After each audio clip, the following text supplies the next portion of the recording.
Thank you, Deputy Chairman, sir. And let me first of all thank all the members who've spoken. I think we've had about 13 members speaking. And I'm indeed grateful that the details of the bill have been well taken on board. And every member who spoke has really spoken with a concern that an institution which is imparting skills and is also readying youngsters to be able to get good options entering into the market is being absolutely supported, and I'm very grateful to all the members for having taken a holistic picture on this. I'd just like to give a picture of what exactly are we looking at when we are talking about FDDI. There are 12 campuses, and those 12 campuses are fairly well spread. Although I did get the impression when some members were talking about centers which are in Kolkata or center which is in Chennai are part of those which are being proposed. Indeed, Kolkata, Chennai are all fully functional units. So 7 units are already fully functional. And as member Rajiv Gowda said, yes, it was envisaged even in 1986. No doubt on that. But of course, it has gone through quite a difficult phase between 2012 and 2014 November. It is because of the difficulty that the FDDI has gone through between 12 and 14. And we've realized after, in fact, I'm quite thankful to member Rajiv Gowda to suggest that we should be talking to UGC, you should be talking to HRD. We have done all that. Today we are here, and earlier I'm thankful to the Lok Sabha for having considered the bill and passing it in April 2017. We are here with this Institute of National Importance because after trying all various different sources to see how best FDDI can retain that level it reached, the level which was envisaged in 1986, that it should have that quality and everything else. But unfortunately, during 2012, and I'm not bringing party politics here, but unfortunately, the very party which was envisaging this wonderful FDDI, which has brought in a great deal of expertise and helped the students, could not see the step that they were taking in taking this institute to a standalone university in Rajasthan. I'm not naming the university, it is on the record, all of us have seen it, for a national institution spread over so many states.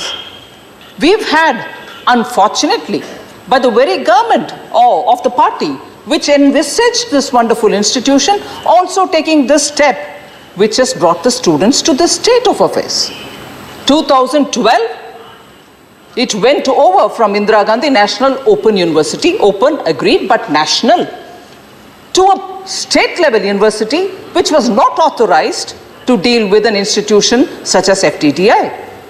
And therefore, since then, which was recognized by November 2014 by the UGC that it should not have gone to Mewar, it is from then the difficulties of the students became pronounced.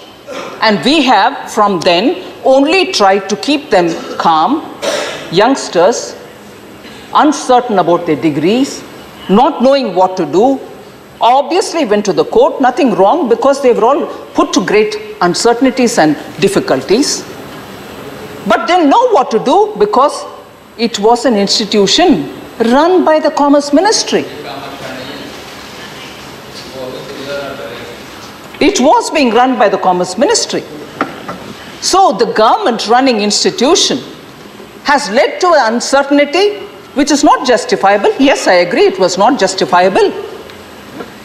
And I was a bit hurt when Shri Rajiv Gowda said, what kind of a government are we running? I'm sorry, I will stand up here to say, Honorable Member, we are running a responsible government.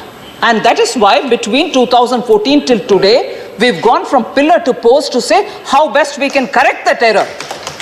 The error which was committed in 2012 by taking this institution to a private, single, freestanding university confined to a state and not a national university, not an approved university, who had no business to deal with the nationally spread institutions. That mistake of 2012, whilst I recognize the visionary thing done in 86, I also do have to put on record that there was an error committed in 2012, and it is after Modi ji's government that we've taken all the steps to ensure that the students have justice. And therefore, with that said, I would want to address the importance of such an institute, which was well conceived in 86, very well thought out in 86, no doubt. It's a particular sector which has intense labor potential. Skilled labor is required, and you have started doing very good skilling through this institution, which were spread in 7 areas, and now 5 more are also getting operational. That skilling has given them excellent jobs on the campus. And that on the campus jobs are the main attraction even for children coming from middle class and lower middle class families saying it is expensive, but we are glad to put our children through this, because at the end of the day, in the campus, they get recruited for good jobs. And to just ensure and let you know that the FDDI today is able to stand up to say that it is an institution of national importance, provided the House approves. It has curriculum strength, it has training strength, it has wonderful faculty, and the kind of international institutions which are helping us develop the content for these courses. I would just like to draw the attention of the members. Northampton University from the UK,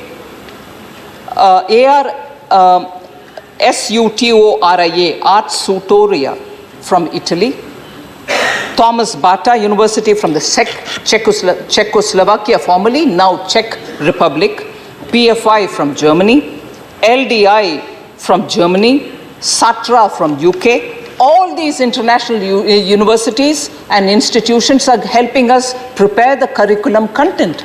It is not just another institution which provides training for students. It is done extremely well, but those 2 years have added to the confusion, and unfortunately because of that, a certain suspicion that its brand image will get affected really came in the minds of the students and all of us too. And therefore, I just want to assure and draw the attention of the House that in order to restore it to the position in which it was, and even probably improve it in the near future, we have chosen to go through the route of seeking members of the House to support us in making it an institution of national importance. And as many members spoke, it is one of the intensely skilled labor intense sector. It can bring in jobs. It can help us to make sure our young contribute to that growing sector where every member, where every consumer looks for good quality goods. 2,700 students are currently pursuing the degree program in the campuses, and the maximum capacity including the 5 new campuses is going to be 8,900. So just imagine we are almost going to touch 10,000 in their capacity. It certainly will benefit the socially weaker sections, because the provisions are such that once they finish the degree, they would be able to set up their own enterprises. I think there was a member who spoke about what is the use if you're only training 1 lakh members, 1 lakh students. No, not at all. It's far higher than that. Nearly 4 lakh students, 4.0 lakhs unemployed youth have been, particularly from the weaker sections, have been trained between 2009 and 2016. I would want to put that on record, and out of these, 3.27 lakh have been placed in various footwear companies for the first time. And FDDI trained more than 1 lakh besides this number.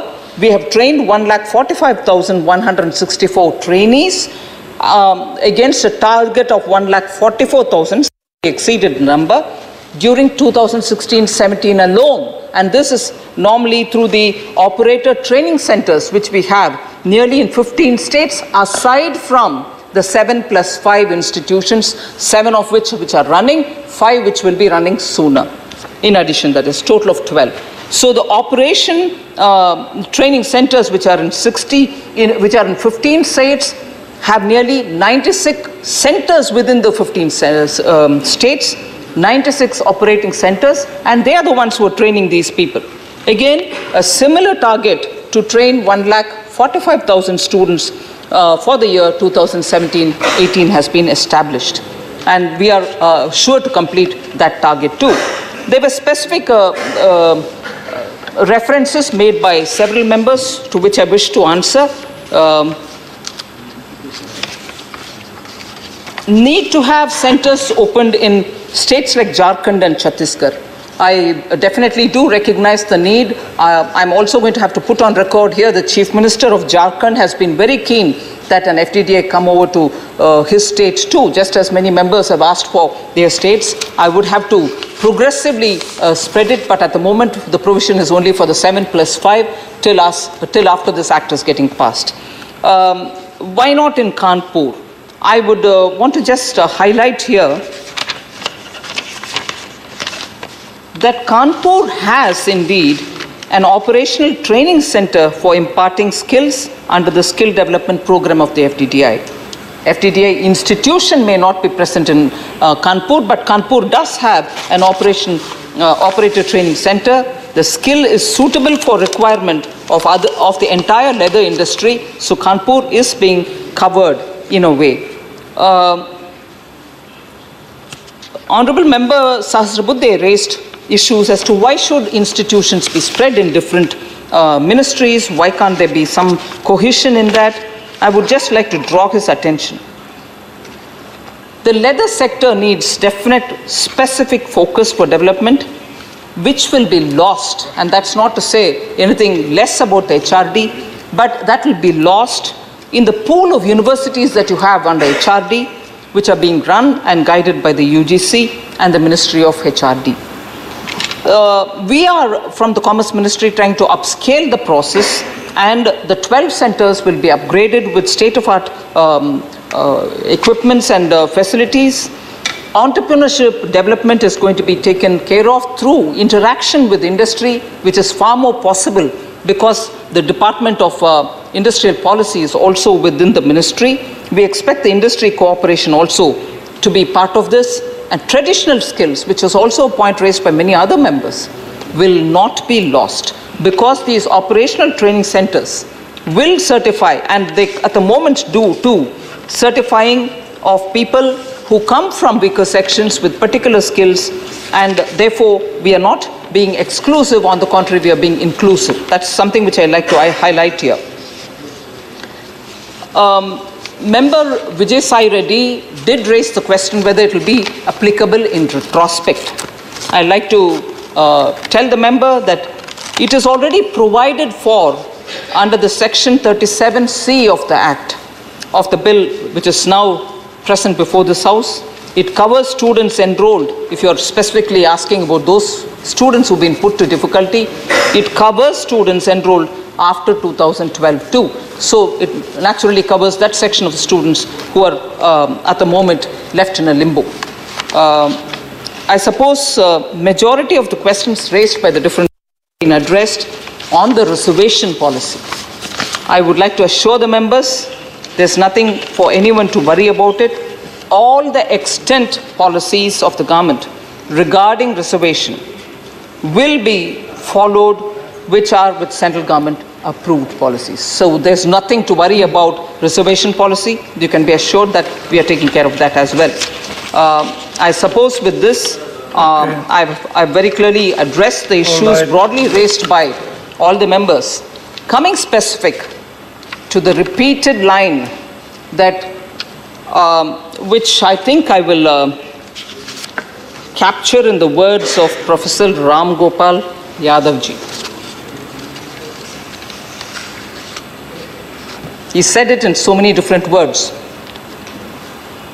जब leather मिलना ही मुश्किल है, गलत नीति अपना रहे हैं, उसको सही करो. Or in his interaction with many of the units in Agra, he says many of them have told him that उनके अपने कारोबार खत्म होने जा रहे हैं. गलत काम जो उधर हो रही है उसको सुधारो। मैं प्रोफेसर राम गोपाल यादव जी को ज़रूर भरोसा दिलाना चाह रही हूँ, गलत नीति जो था पहले उसको सही करवाने के लिए ही हम कोशिश कर रहे हैं। जो गलत नीति था उसके तहत अनरेगुलेटेड, अनलाइसेंस्ड, इलीगल जगह से लेदर मिलता था, वो सही नहीं है, आप भी नहीं मानेंगे वो सही है। गलत अनरिकग्नाइज्ड इलीगल सेंटर से लेदर मिलना नहीं चाहिए, इसीलिए इसको रेगुलेट करने का कोशिश हो रही है। ये कोशिश नहीं हो रही है कि लेदर को बंद ही करो। हम बोल रहे हैं कि जो नीति के तहत, जो एक्सटेंट नीति के तहत होना है वो होने देना, बस उसको आए हैं उनको भी बंद कर दिया गया है, पता कर लीजिए उत्तर प्रदेश में। इसीलिए इलीगल को रोकने के लिए और लीगल नहीं, हंसी मजाक के बात नहीं है जी, मैं सीरियसली बोल रही हूँ। जवाब, लीगल सेंटर्स, ऑथराइज सेंटर्स से जो काम हो रही है उसको रोकने के लिए कोई कोशिश नहीं हो रही है।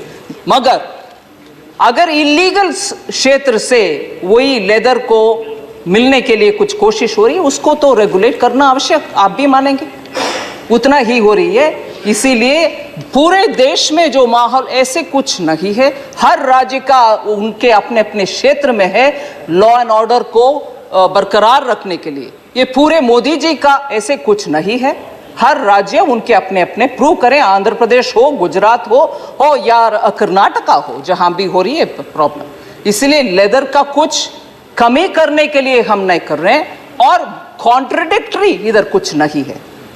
लेदर सप्लाई भी होना, मगर रेगुलेटेड होना, ऑथराइज्ड होना, ट्रेनिंग भी होना, क्योंकि हमारे लिए ट्रेनिंग शिक्षा पाए हुए युवा की आवश्यकता है, उनके लिए हम मेहनत भी कर रहे हैं। इस आश्वासन के साथ deputy chair, I would request the house to consider passing this bill.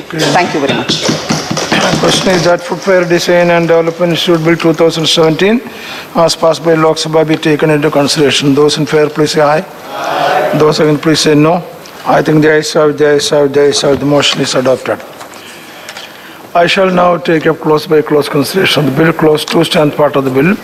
The one amendment number 2 by Subram Reddy. Subram Reddy is absent, so not moved. I shall now put clause 2 to vote. Those in favor please say aye. Those against please say no. I think the ayes have, the ayes have, the ayes have. Clause 2 is adopted. Clause 3 stands part of the bill. Those in favor please say aye. Those against please say no. I think the ayes have, the ayes have, the ayes have it. Clause 3 is adopted.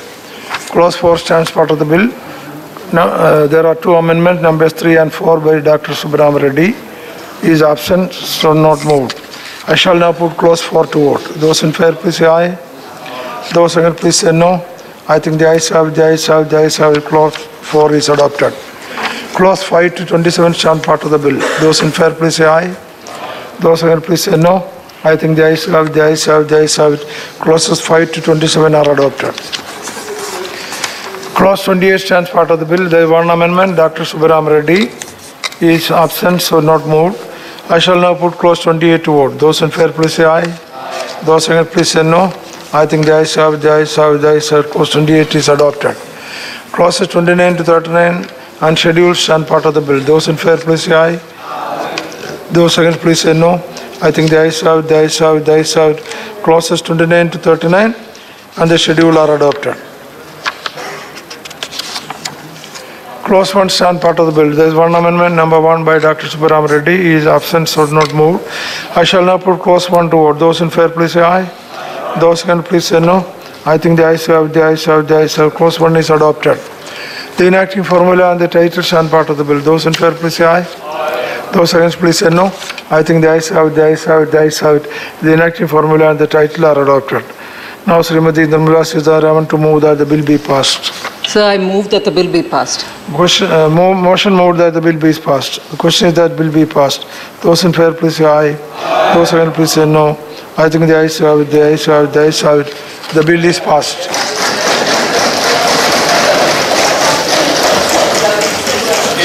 Now, Admiralty, Jurisdiction and Resettlement, Unsettlement of Maritime Claims Bill 2017. Mansukhul Mandavia to move. Sir, I raised.